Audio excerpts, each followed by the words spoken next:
Hey guys, welcome back to the Financial Minute. My name's Josh. Thank you so much for joining me today. Today we got a treat. Again, Charlie Munger speaking at the Redwoods Forum. Excellent talker.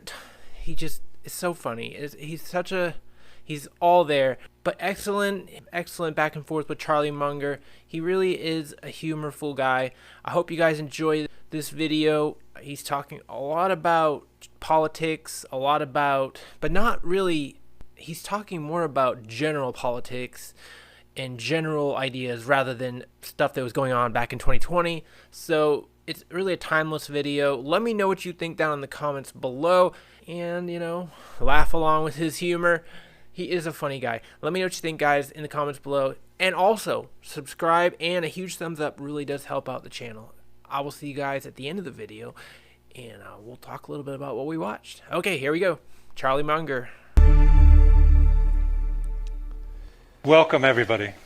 I might put these down. And Charlie, welcome to our Redlands family. Well, I'm glad to be here.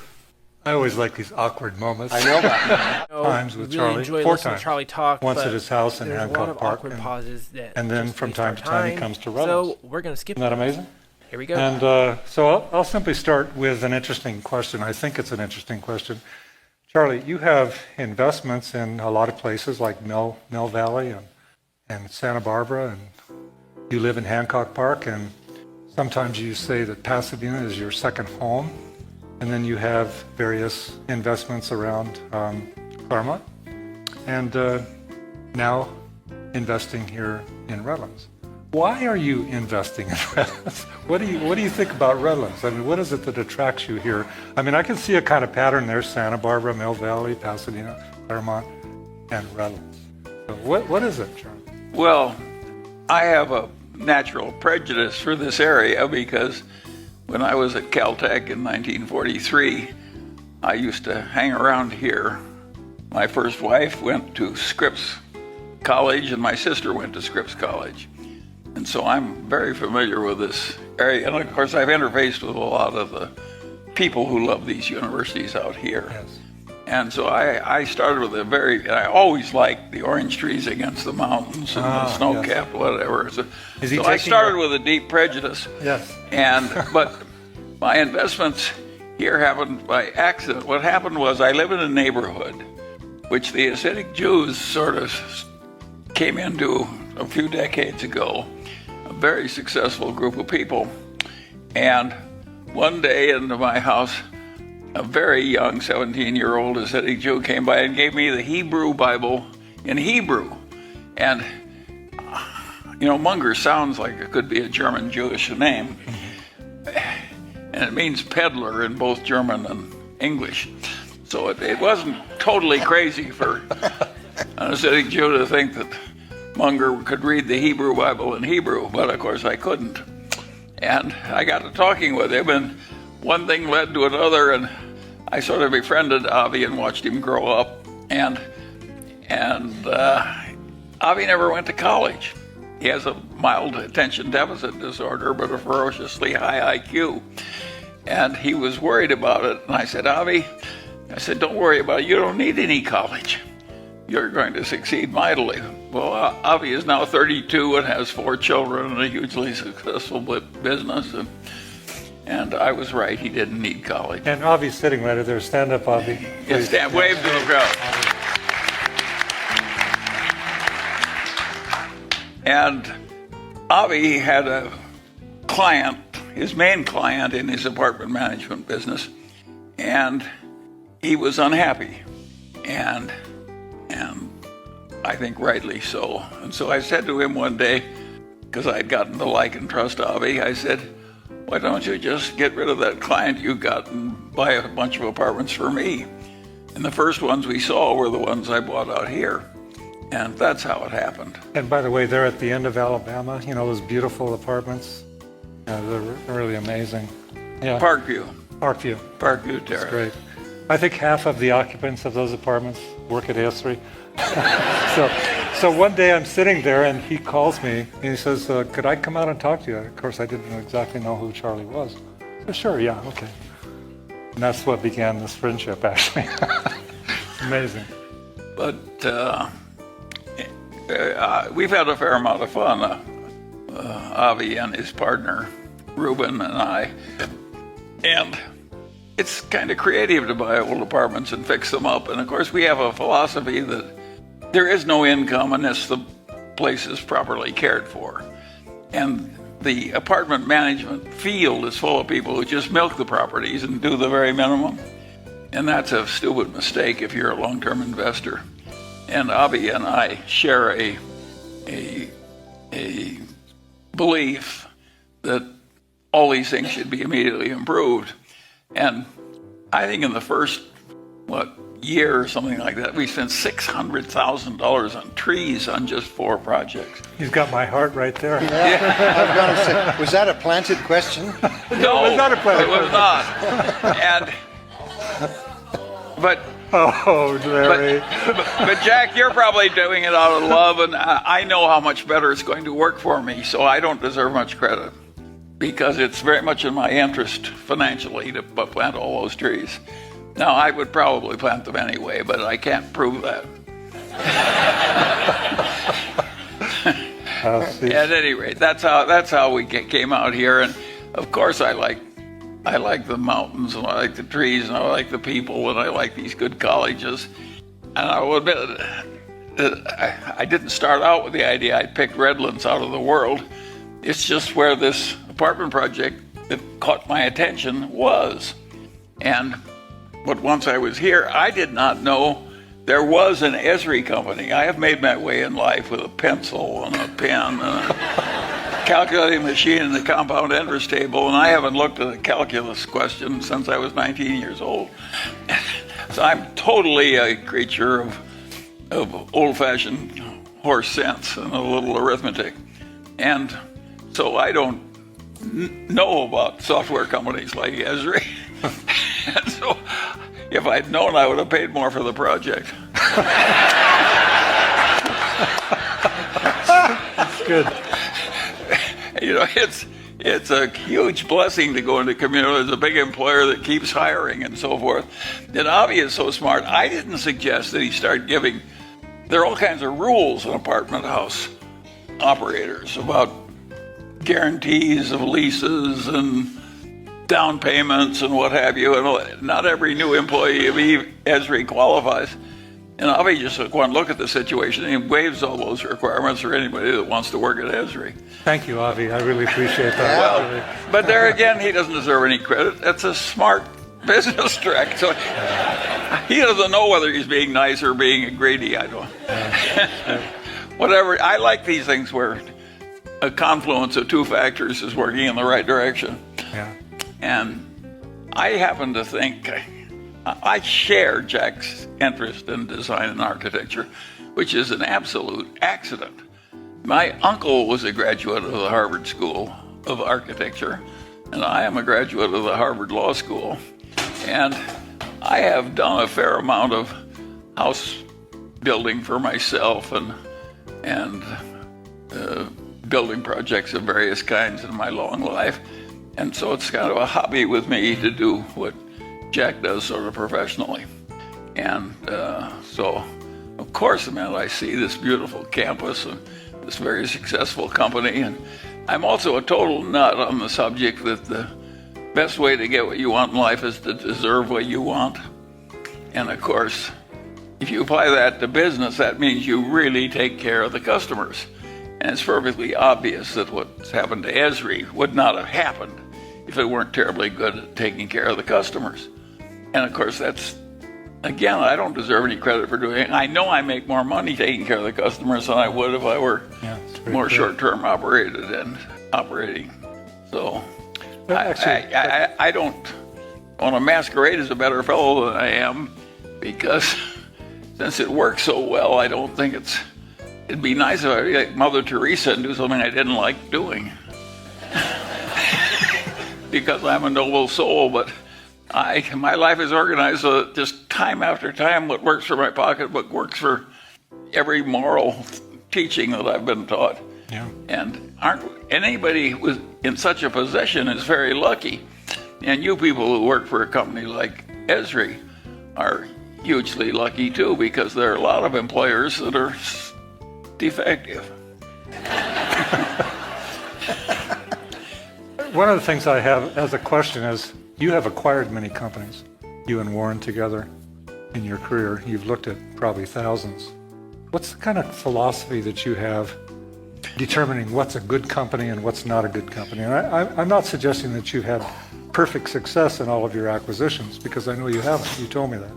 But what is your sort of philosophical rule base for when you're looking at organizations to invest in or acquire?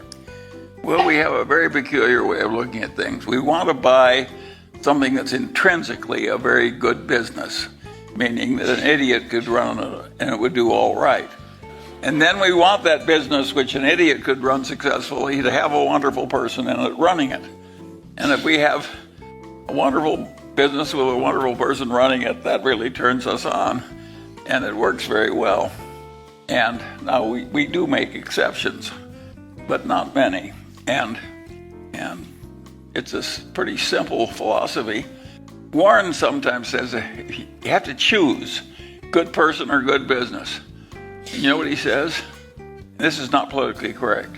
He says good business.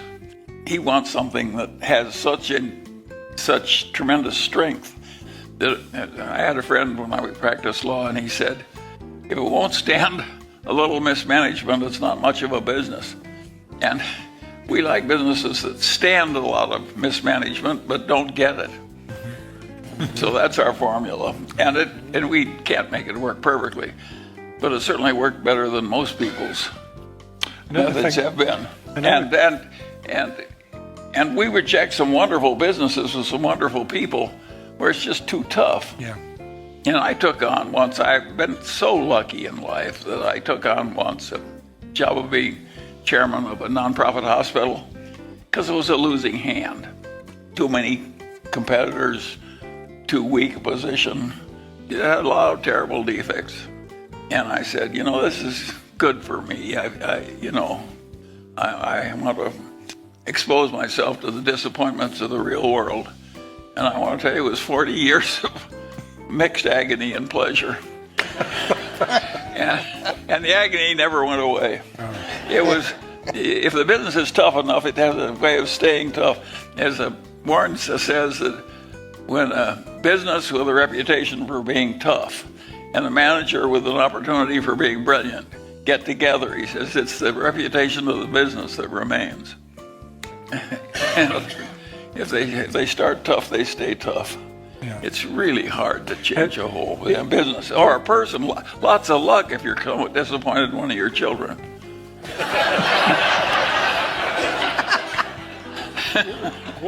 You started. Yeah. One time you mentioned that you have a particular way of making deals with people, your friends, business deals. Could you sort of express that to this crowd? Your sort of philosophy about, do you try to win at all costs? Or what is your... No. What do you do? Again, what really works in life is win-win, and that requires some sensitivity to the other fellow's way of thinking and his needs too. But win-win is the only formula that really will work on and on and on. And when it really starts working, when two people trust each other, imagine, take an operating theater at the Mayo Clinic. The whole damn group trusts one another. There's not a lot of lawyers or, they just know what to do and when to do it and who to call on for what help, and everybody does what they're supposed to and so on.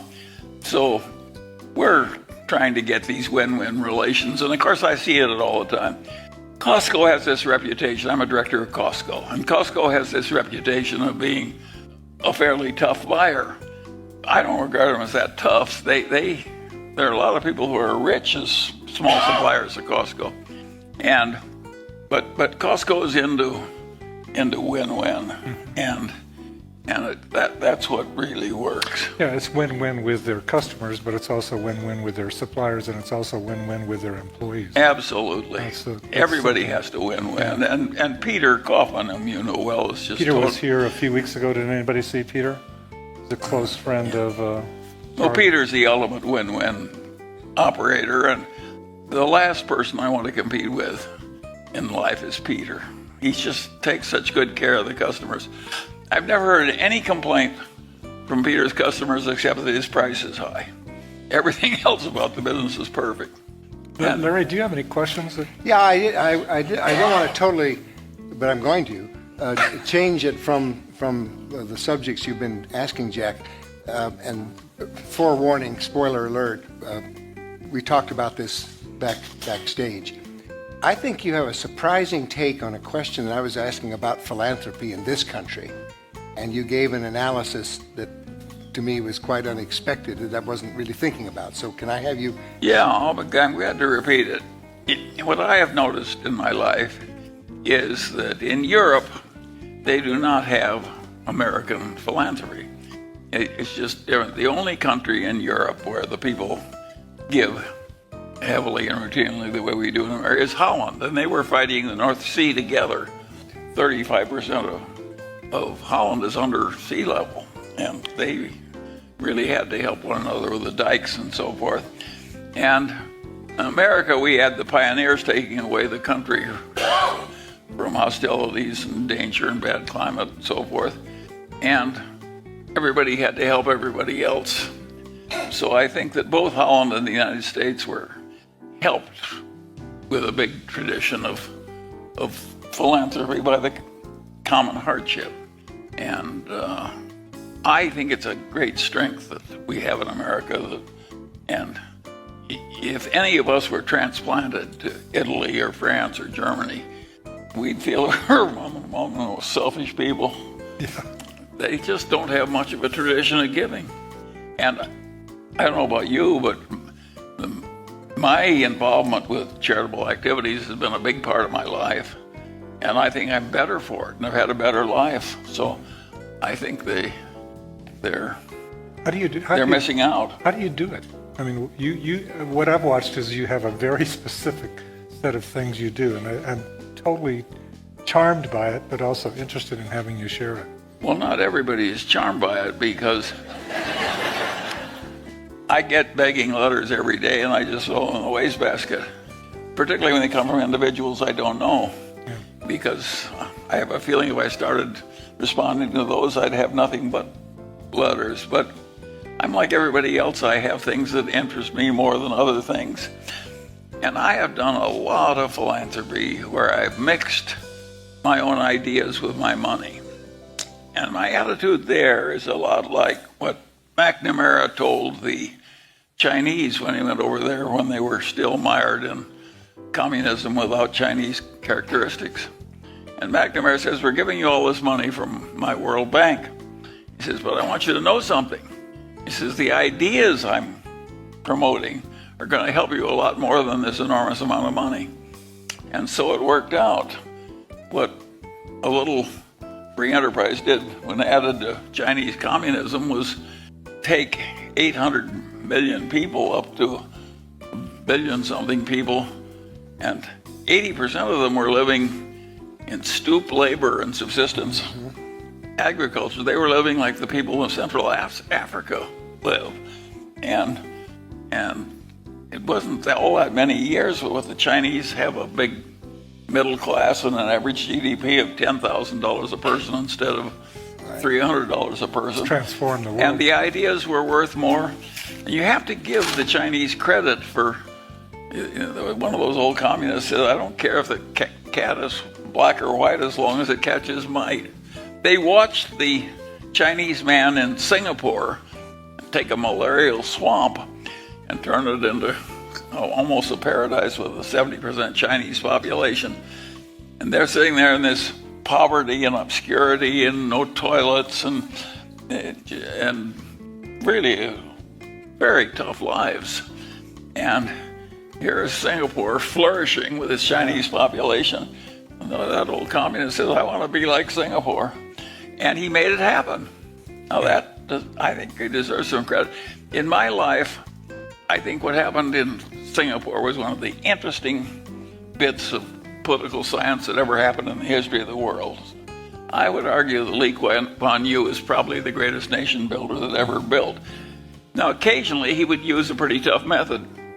When he took over, he was a very young man, and he needed an army. He was surrounded by a bunch of Muslims that hated him, and in fact, they'd spit him out. And he asked all the other nations of the world to please help him get an army, because the English just left and said, handle your own problem. And every nation in the world refused to help him but one, and that was Israel. And he said, how am I going to take military aid surrounded by Muslims who hate me from Israel? He finally figured it out. He accepted the aid and told everybody they were Mexicans.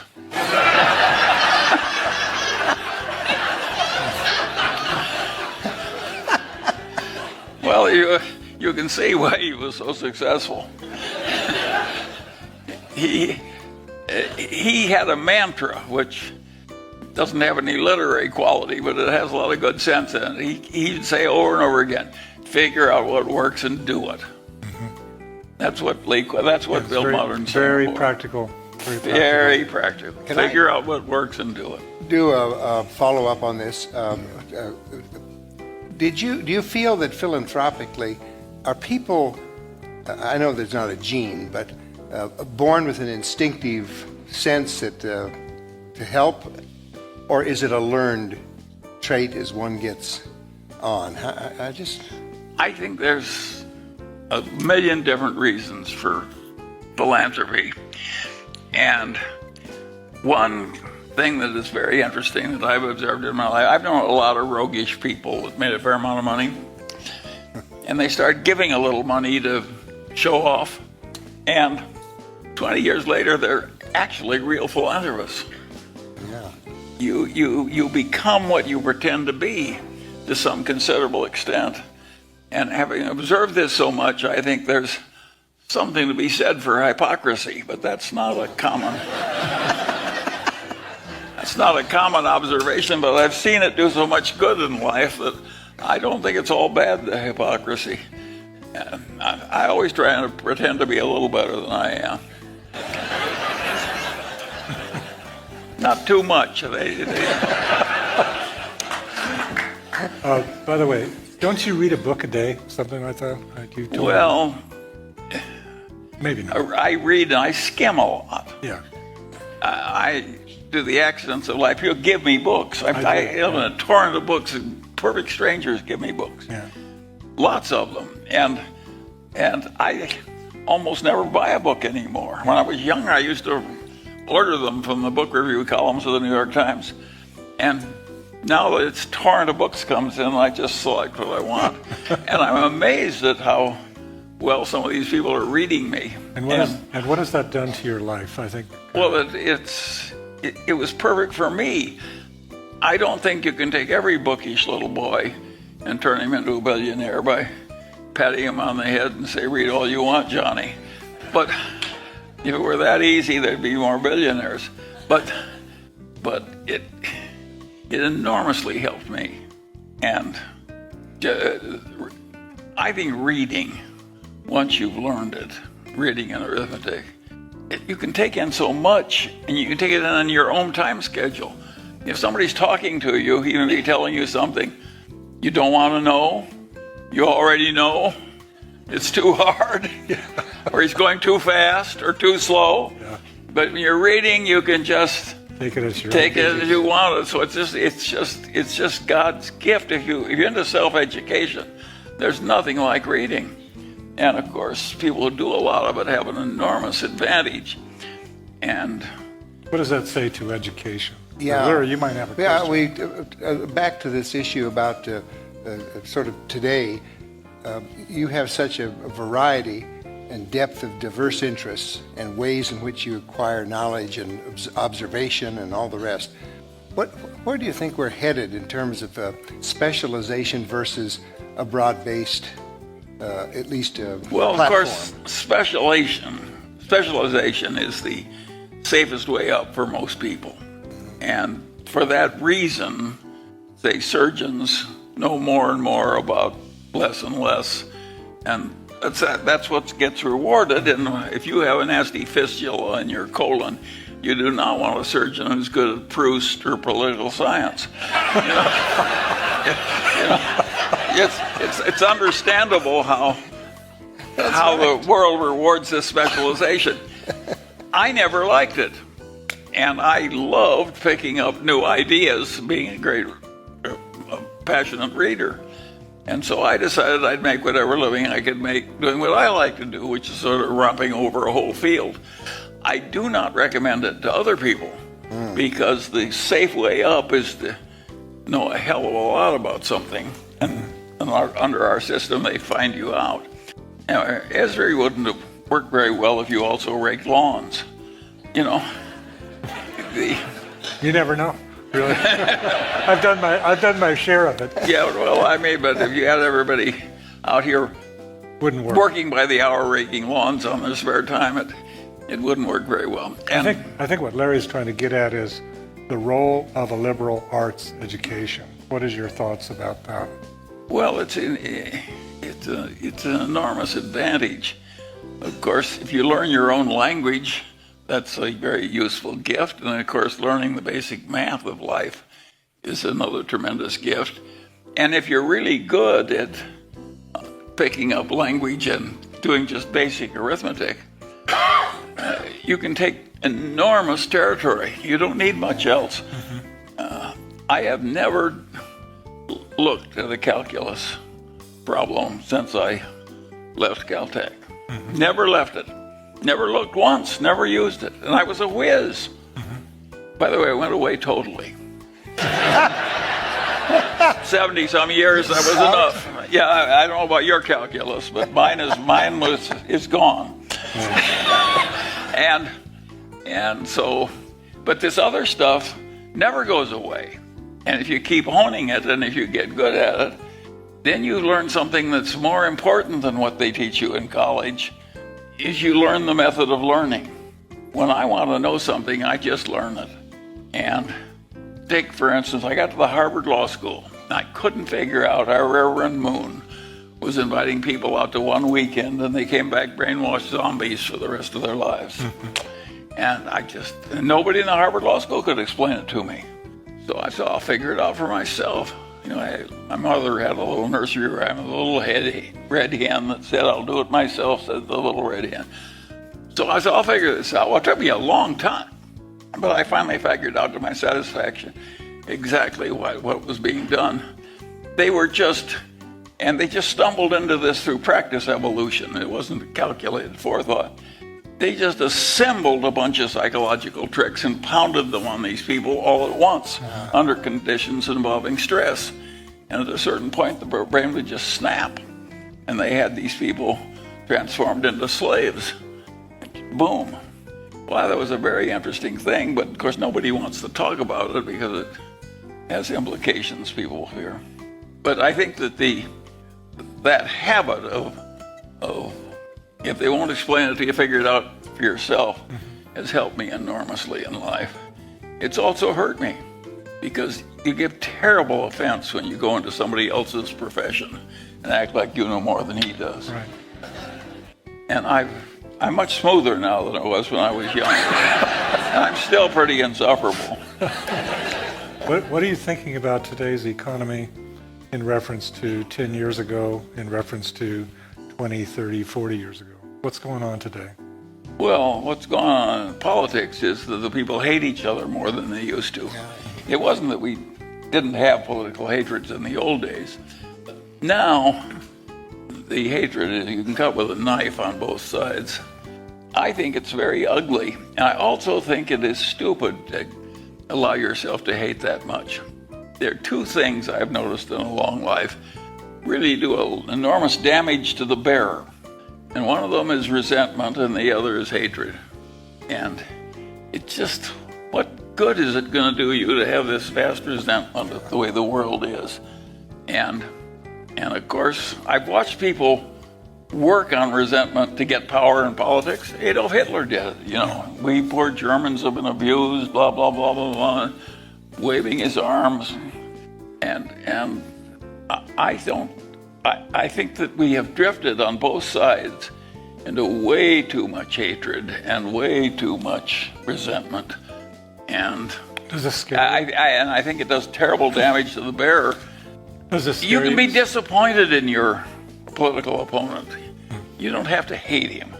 After all, you're probably as much of a nutcase as he is in some ways. Yeah, Well, does it scare you about our times, or what do you think? Do you think it's going to all work out? Well, swing back there's and forth? always been a fair amount of it in politics, you know. And Jefferson and Hamilton hated each other. And Franklin didn't. Even Franklin had a certain amount of resentment and hatred, and he worked hard at being sensible. No, I think that we have way too much. It's blinding. You hate that much, it blinds your cognition. And there's some good in everybody. To give an extreme example, Adolf Hitler was terribly nice to his dog, his mistress, and the Jewish doctor that treated his mother's cancer. I mean, there is something, even Adolf Hitler had something good in him. I mean, you don't have to be totally mad at everybody because you don't like their politics. What about economically? Are you afraid of the times today? I mean, compare it to 10 years ago when the Great Recession happened. And maybe if you could comment about the recession, what happened? In a sense, you got to remember that I had the easiest time in the easiest place that any generation ever had. Imagine being born a white male in a bourgeois household, born in 1924 in Omaha, Nebraska. I've had a huge tailwind all my life. There never was a better time when more things got fixed, more diseases got cured, there was more general prosperity and improvement, and so on and so on and so on. Is the future going to be as easy for the young male born in 2021? I don't think so. I think it's going to be harder. I think you can almost see that coming. And, and some of it was accidental. We got this terrible hydrogen bomb, and it's given us 60-some years of peace. I mean, major peace. We have little wars. And my father was scarcely out of one war before his son was going off in another. And so, no, I think it will be tougher in the future. And I think I've been continuously invested in American enterprise for 70 years. And that was a pretty good 70 years. I think the averages are up something like 40 times in my adult life. There never was such a period before.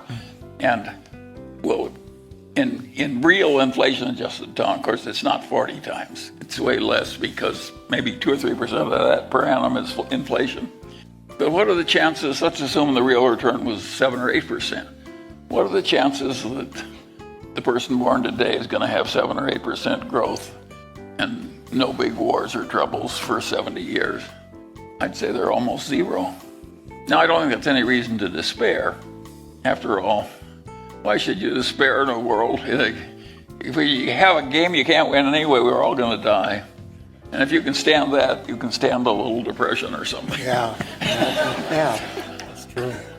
But what about in a shorter time horizon? Is this a good time to invest in the stock market? It's a funny question, isn't it? Yeah. Well, I am continuously invested in American equities.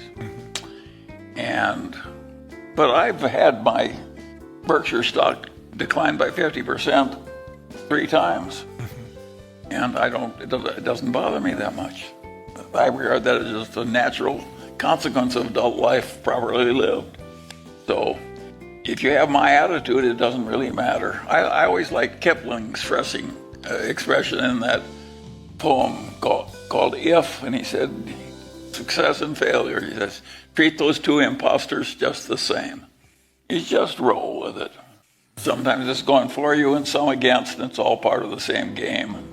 And so I think if you get rid of the crazy hatreds and the crazy, I don't mean you don't avoid bad people. I mean, you will seldom talk to anybody who's better at avoiding bad people than I am. But I think that's okay, but I don't hate them. This causes me, going to let... But they won't be as good. I don't think that it's going to be as easy for the next generation as it was for me. I understand. Jack, if you started all over again, you might not do as well either. I'm not anxious to go back and try. You want to go back to go and try again? No, none of us do. I mean, I was very lucky, just like you, in a sense. I was luckier, actually, in that sense. Yes, Larry. No, I was going to say, to do a little housekeeping, were we reserving some time, or had we talked with him about taking any questions ultimately from the audience? Would you like to take some questions from the people? Would you like to ask any questions? I do it at the annual meeting at Berkshire all the time. Well, Charlie... Sometimes I don't answer, but I take the question. Yeah. Well, you have the same prerogative here for which you're getting paid. Mics here? Are there mics and runners? Not sure if we have them or not. Okay, you have to speak loudly. Any takers? I'm sorry. Raise your hand. We got ahead of the mic runners, Jack. Okay, raise your hand. All right. Introduce yourself. Hi, I'm Chris Talon. Hey, thank you so much for doing this, Jack. This is an incredible opportunity to meet somebody. It's just so amazing. What I'm struck by, Mr. Munger, is your humor, and I'm also struck by your partner's humor in your style of communication in front of a group, especially in front of probably your shareholders. My question is was it something that you developed over time, or was it something that just sort of happened naturally through your sort of homespun storytelling ability, or your ability to understand the world? Yeah, I think Warren and I are very much the way we were born. We were both a bit nerdish and not a huge successes as young boys, but we both had this love of humor, and we both loved understanding how things worked, and we both have been lucky enough to attract marvelous associates and partners. And so if we weren't pretty good-natured, we'd be crazy.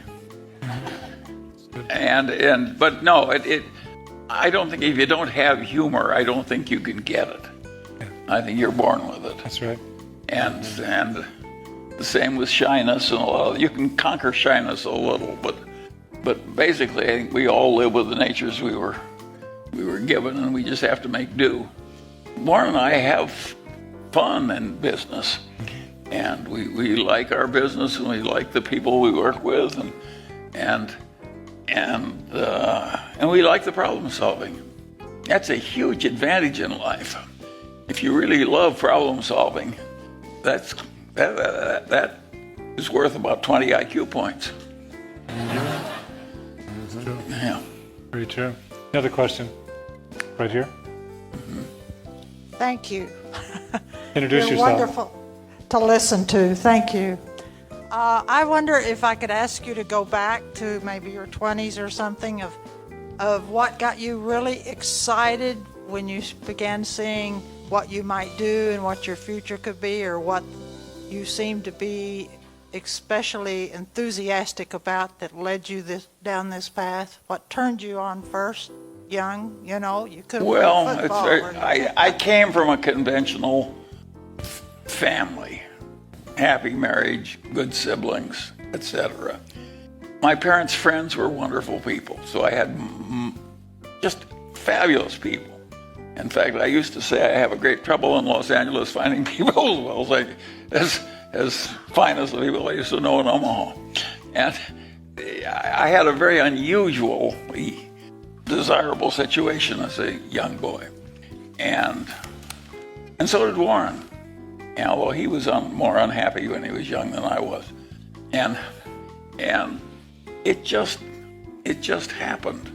And I think a lot of it was what was born in, and a lot of it was the proper training and proper background.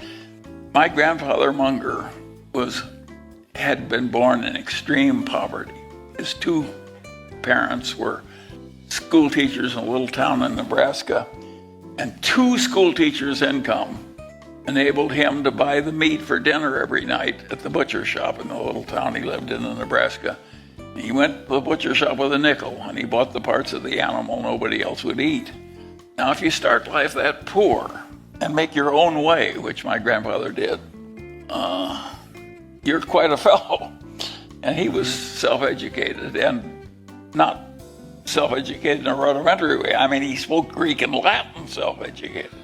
And so I had very interesting people as my examples.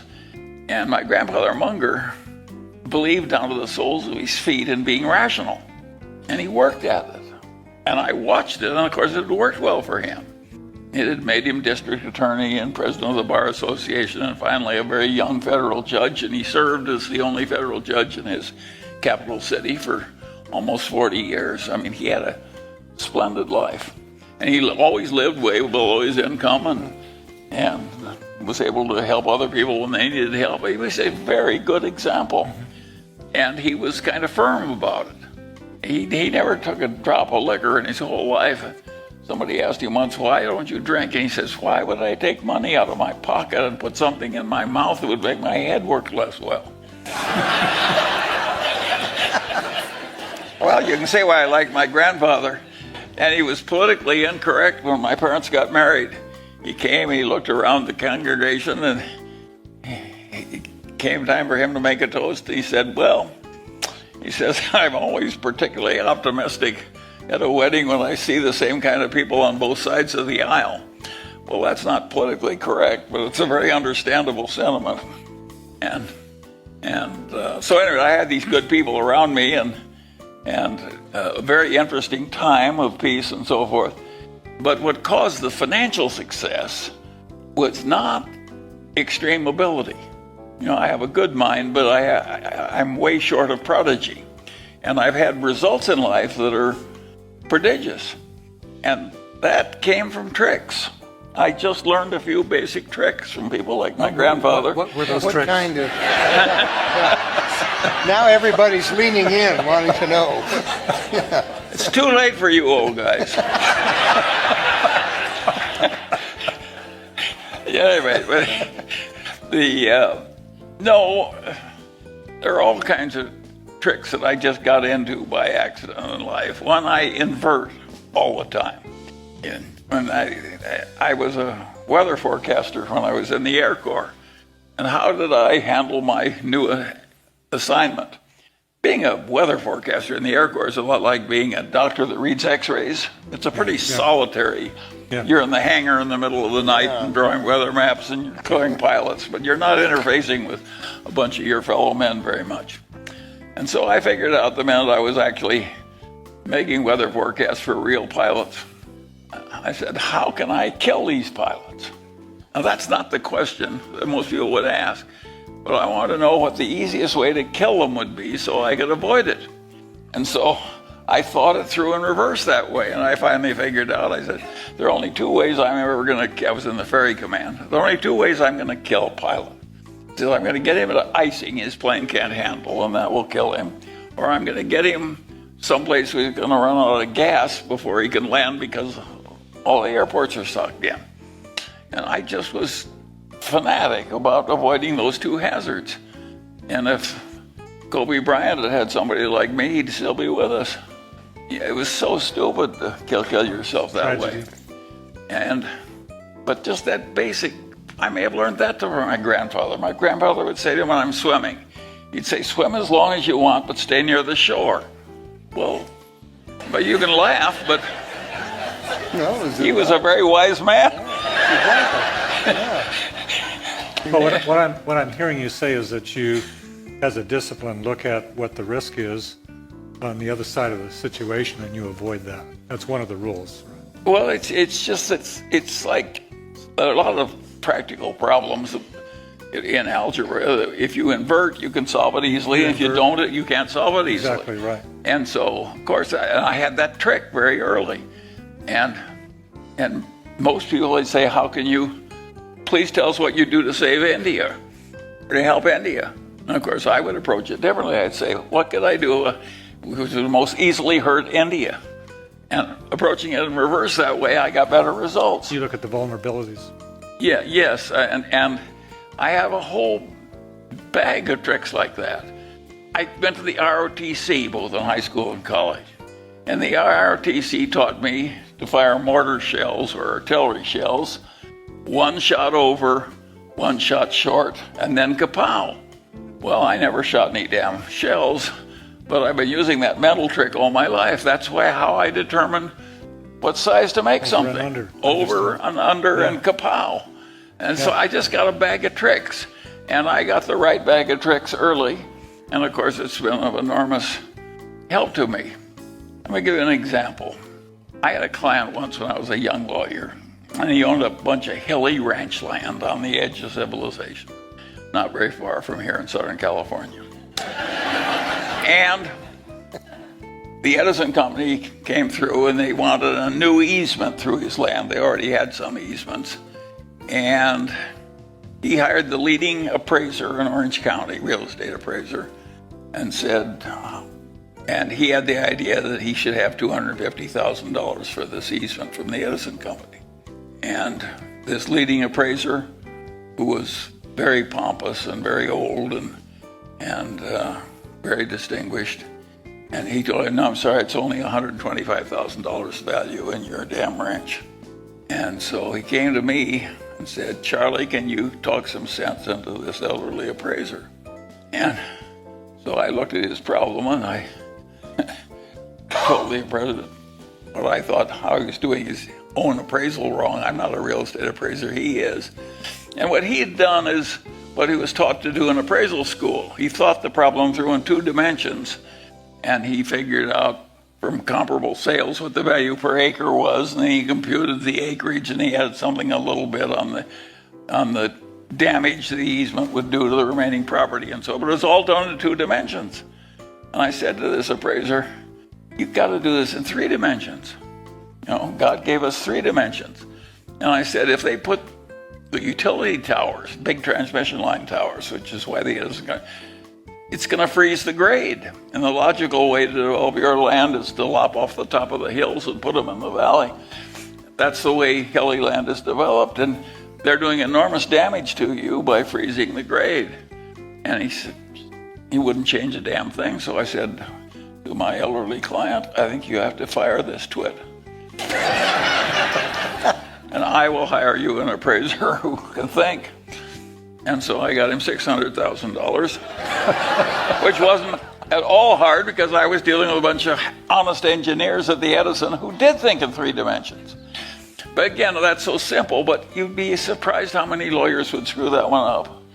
And of course, people like that appraiser who didn't know his own business very well because he didn't pay attention to the fundamentals, those people are always with us. And if you just have the mental trick of constantly going back to the basics, it's pretty basic insight that Are you conscious? The geometrical problem in a real world is 3-dimensional. Are you conscious of the rules, or they're just there? Well, it's so habitual with me. Yeah, I understand. And I revolve possibilities, and I rag problems hard. And if they don't yield, I come back. And so this is just a bag of tricks, and it enables a non-prodigious man to get prodigious results. Remember, last summer you bought Anadarko Big Oil Company. Yes. And you described, I think you'd just gotten back from being with Warren for the weekend. Yeah. And you were describing that you didn't do all the analytics and you didn't do all of the research, but you used your bag of tricks. And you flew out to Omaha, you and Warren spent the weekend. You called up the president of the Bank of America, got the money, made the deal. No, I didn't go to Omaha. Or where did you go? No, I stayed. We have a telephone. Okay. Okay. You talked. Okay, you talked to Warren about it. Anyway. Yeah, but you made it in about 2 days, and it was like no. Okay. Warren didn't need. Warren and I have been together so long that just one grunt we can speak a volume. and no, it's perfectly obvious the Permian Basin is our #1 oil reservoir, and we don't have another like it. And it's perfectly obvious you have a preferred stock, that you have an advantage over everybody else, and plus an upside. And so we've done this kind of thing before too. So of course we did it, and it's not very difficult. But you're right. There are all kinds of organizations, endless due diligence, and we knew enough to act. Based on the rules. And why they were in a hurry, Yeah. yes, but you don't need perfect. If you're 96% sure, that's all you're entitled to in many cases. And I see these people doing this due diligence, and the weaker they are as thinkers, the more due diligence they do. And of course, it's just a way of allaying an inner insecurity. And of course, it doesn't work. You've got to be able to quickly understand it. How much brains does it take to know the Permian Basin is America's best oil reserve? It's layer after layer after layer. You know, there is nothing like comparable. And if you have an 8% dividend off the top, from a perfectly reputable place of very talented people, the woman who runs that is a production engineer. She's good. And they get better results in that shale than other people. And so it's a no-brainer. At least it's a no-brainer if you don't make it hard. But I see people, in America now they do these leverage buyouts, and these firms do what they call due diligence. And they will send armies of young lawyers out at high rates per hour to riffle through all the purchasing orders at a place like Esri. Don't even think about it. No. I'm not thinking about it. But my point is Esri wouldn't.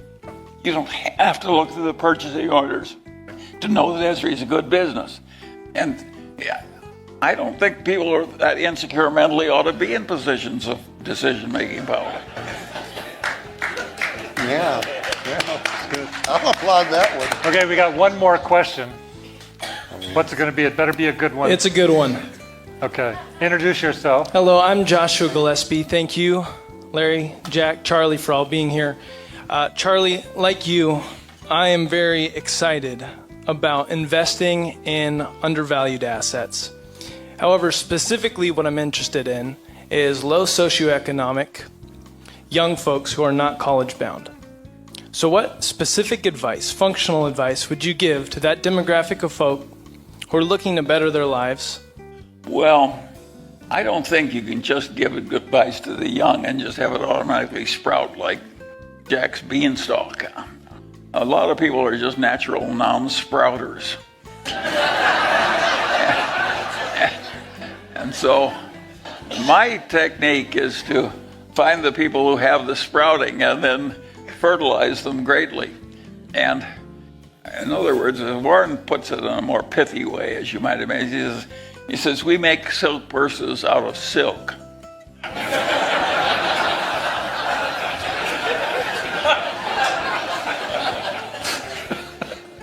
So that's our system. That's great. We don't know how to turn. Now I can turn any purse, any silk, into a better purse if they'll learn my tricks. But what I found there is that they either get it quickly, almost instantly, or I never get through. I don't know what Jack's experience is, but I have they're nice people, but they got their thoughts are already there. The thoughts they already have displaced. They've been programmed in a different way than you. And they can't accept the change. They can't accept it, yes. Even if they kind of suspect you're right, and you're rich and they're not, they still think they know. Well, they're victimized by their rules or their tricks, as you call them. You happen to be brought up in an environment where the tricks. Yeah, and one of the your great programming tricks was in good. life is to destroy your own best loved ideas, and that I worked at. I actually go through my best loved ideas occasionally, see if I can weed one out. What are you talking about? Give me an example. Well, I'm trying to think of a good example. Well, that's a very good example, but it's not an example of this. Let me give you an example. It's a hard one. We had an executive in Berkshire who was a wonderful human being and terribly good at what he does. He was an actuary. And he was a member of our inner council, and he was with us, and we knew his wife and children, and we loved the guy, and he got a nasty cancer and was dying slowly. And we just left him there, dying and failing. And the reinsurance contracts he signed during those last 2 or 3 weeks were awful. It was a mistake, and I've never done it again. It's natural to love your friend so much. And it's hard to come down on a close friend. Yeah. And It's in your rules. How can you break? It's like getting up on the same side of the bed every morning. When you believe in something, like you obviously are expressing a couple things to me. One is that you loved this guy and you didn't want to just shut him down, so you kept him in place and he screwed up. Is that the basic message? yeah, I had a higher duty, and it was, Yeah. I think it's a forgivable sin. You know, I'd rather have, if I'm going to have sins, I'd rather have this one than a lot of others. Right. But it was a mistake. Yes. It was a mistake. Or maybe not. And you know, that happened to Lee Kuan Yew, this guy I admire so, ran Singapore for so many decades. And his best friend had committed some moral act and immoral act, and it had come to life, and he committed suicide. And the wife came to a close friend and said, you know, in Chinese culture, it's a deep shame to commit suicide. Can't we cover up the suicide? He said, no, we can't cover up the suicide. Again, he was just tougher on maintaining certain standards. I don't know if that's right or not, but I suspect he was right. After all, he built an empire. He built a whole nation, and all I've done is build one wallet. Well, I'd like to close with a couple more questions about your own philanthropy at UCSB. And first, how did you... Well, that is, by the way, that's a marvelous example. Yeah, exactly. Because there's an example. So here I am. I'm 95 years old this time. This is Chancellor Yang. Yeah, but I've got a friend who's the widow of the last surviving grandchild of Doheny, major California oilman of a former era. But it's in Santa Barbara, the ultimate NIMBYism. And she's got an 1,800-acre ranch with 2 miles of frontage on the ocean, no wind, perfect climate, great views, avocado trees. It has a private lake. It's like you can't believe it. And she can't sell it to anybody because nobody in Santa Barbara is going to be fair enough to allow her to do anything with her own property. And she really needed to sell. And so I said, Topsy, I'll give the university $70 million and it will buy the ranch with my $70 million. Well, I knew that the university's not subject to the damn Santa Barbara zoning rules. And so I had suddenly transformed $70 million into $1 billion worth of property in about 2 seconds. Now, I didn't get the billion, the university did, but I like helping the university.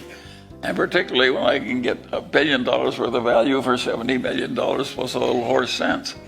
And so, What's going to happen? now not everybody would have known that they weren't subject to the The zoning university rules. needs housing. Charlie saw that they needed housing. He was interested in the university. He saw this property. And so now they suddenly have the ability to build housing for students. Well, it'll be faculty and graduate students, yeah. But it's more extreme than that. I just got approved last week by the subcommittee of the Regents to build a dormitory for undergraduates at UCSB. In this case, I'm going to give them 20% of the money, and they're going to borrow the rest at 3% or something like that. But this housing is going to put 5,000 students on 5 acres, and the housing will be the best of its kind in the world. Well, how in the hell can some 95-year-old guy who doesn't know anything to speak of about housing suddenly be right when he says we'll put 5,000 people on 5 acres and it'll be the best housing in the world? Well, but I've built other housing. I'm not quite as ignorant as I look. And I realized that all I had to do was to make a big square building, which is 10 stories high, and devote the top story to being a sort of an art town in the sky with great views, looking out at the world with high ceilings and so forth, and then adopt ship architecture for the rest of the thing, and build it out of precast concrete for the first 7 floors on concrete foundation, and then build the top floor out of Butler steel components, which is what Costco uses to build its stores wherever it is allowed to do it. And when I work that out, it works like gangbusters. It can't possibly. I've already done every trick in this building. I've already done somewhere else. I've just assembled a trick out of a bag of tools. It sounds ridiculous. Doesn't sound ridiculous. To me, it sounds like your philanthropic Yeah, but that's the vision. question of the. Put all this stuff together to actually make it real. It's the mental trick that's interesting. Yeah. Why can't a university with an IQ average of 160 and nothing to do but think about its future? Oh, one thing else I did. Why can't they do that on your own is what you're saying. Why are the universities so stupid? That's a very important question. And they're not stupid about everything. They just have a few blind spots. And one of the blind spots is they run out of land. Now, how can a great university in the most important state in the most important country in the world, how in the hell can you run out of land and think you're being a rational university? UCLA has run out of land. Berkeley has run out of land. How can places so massively brilliant, they win Nobel Prizes and so forth, be stupid enough to run out of land? The answer is they get these damn bureaucracies. And somebody has to be the adult in the room who, it's not a mild bit of craziness to run out of land if you're UCLA. Well, my grandfather would say he basically thought it was sinful to be dumber than you had to be. And I share some of that. What you can't remove, I think, is forgivable, but to have an easily removable ignorance in your own head is really stupid. But anyway, that is really going to happen. You people are going to live to see it. Building ship architecture on land, how hard a subject is that? I've seen the plans. They're really so clever for students to live in. Views for every student to the ocean. Well, let me tell you the final one, what these great IQ 160 people do. It takes 20 extra square feet of space under the building code that binds a university in California, the UC system. 20 extra square feet to give a student his own private sleeping area. 20 extra square feet. Can you think of anything dumber than building housing that's going to last 200 years when you force a whole bunch of unrelated people to live together and throw up on one another and God knows what? To save 20 extra the incremental cost of 20 extra, it's insane. So I gave every student his own room. And when All right. I went to the Regents Committee, there was this nice woman, and she said, she says, I never had a single room in my whole college career where I didn't have somebody else in it. It's insane. It's absolutely insane. And I'm fixing it. But why wasn't it already fixed? Well, did you study architecture, or how did you come to all of this? Well, I hate to admit this to somebody like you who's a perfectionist, but I pick easy problems. And it's easy to fix housing when the people are so dumb they put two unrelated people in the same room and it takes 20 extra square feet to eliminate that defect. So I seek out easy problems. I've tried hard problems. It makes it a lot more difficult. Okay, I got one final one, Yeah. Charlie. Didn't you buy See's candy? Yes, I certainly did. Why did you do that? Why did I do it? I mean, yeah. Anybody got a guess on this? I did it. Well, here I want to confess something that will give you all encouragement. Because it will show how dumb we all were when we were young.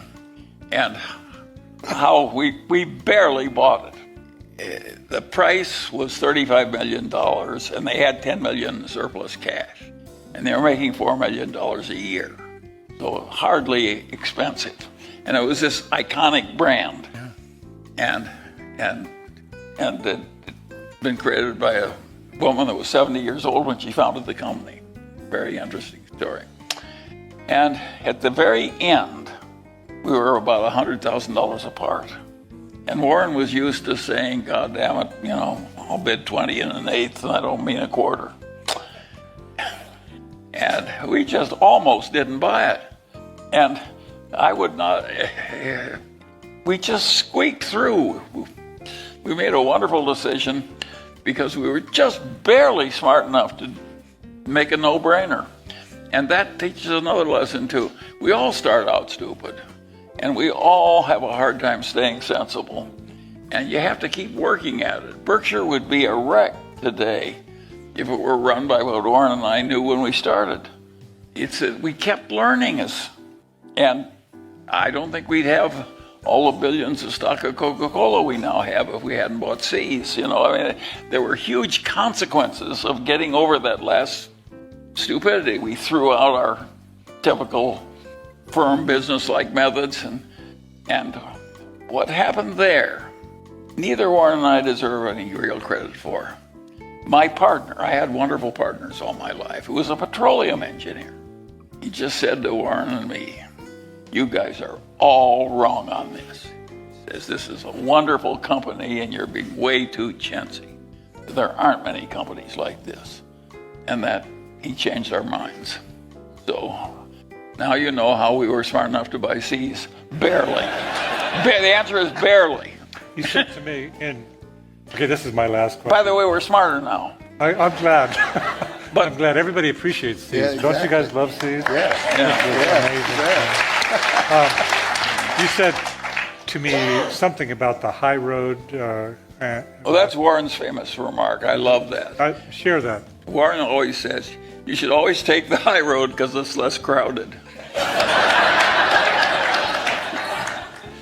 We'll close with that, ladies and gentlemen. Thank you for being a great audience.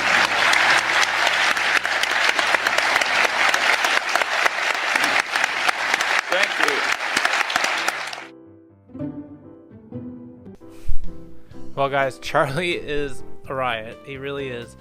Some of his stories. I love the story about the World War II airplanes. I love the story about his friend who had the ranch with the Edison company trying to put up towers on his land, and he went to the local appraiser, and the guy says, "Oh, it's only worth $120,000." Charlie's like, "Well, you gotta think three-dimensional. You're gonna lose huge value of this land because you won't be able to cut it down. You know, you won't be able to flatten it out, basically." And he cut the guy $600,000 when the original appraiser says it's only worth $100,000. Just excellent storyteller. This man is. It's fun to listen to. I hope you guys enjoyed this video. This conference happened back in 2020, so it's a few years old. It's going on about 3 years old. I did edit it down quite a bit. It went a lot smoother in my opinion. Let me know what you think. Did you like it? Would you have done something differently? Thank you so much for watching, guys. I will see you all in the next video. Be safe, God bless, and remember, only you can make your financial dreams come true. Don't delay. Get started today. Oh, and don't forget to subscribe, and huge thumbs up helps the channel out. I'll see y'all later. Bye.